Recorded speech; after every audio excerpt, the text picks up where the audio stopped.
Hi, I'm Jared. This whole week we've been talking about time, how to make the most of our days, and how to make the most of what goes into our head, but also get the most out of living our life for our God. So I don't know how big your town is. Mine's not especially big. It's about 50,000 people. And that's on the upper end of an estimate of how big a town called Ephesus was. They say at about 30,000 to 50,000 people. And this town is important because it's actually named in the Bible. There's a book called Ephesians. And a follower of Jesus writes a letter to the people who live there. And he says this, his name is Paul.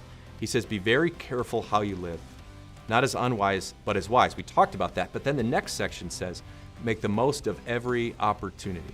What's really interesting is the terms he uses. Opportunity here literally is time. And there's a couple words that we use for time in the Bible, in the Greek language.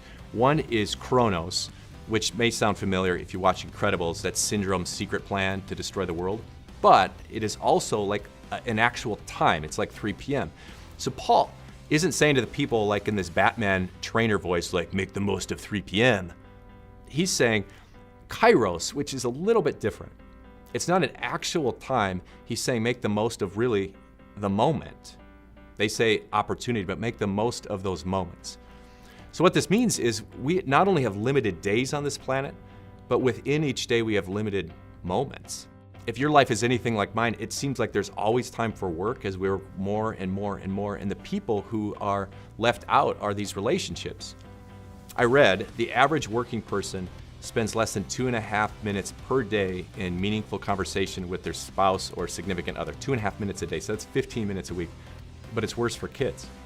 The average working person spends less than 30 seconds a day in meaningful conversation with their kids. So what this means is if you have houseplants, and you water these plants, 5 minutes a week, you're spending as much time with your houseplants as with your kids. What's our encouragement? We have limited time on this planet, limited days, but we also have limited moments in each day. So make the most of those moments. And what I mean by that is don't just say, hey, I have 30 seconds with my kids, let's get quality time. I'm saying let's blow these stats out of the water. Let's recommit ourselves to the things that really matter, because work is a big deal, of course. School is a big deal. But relationships are even bigger.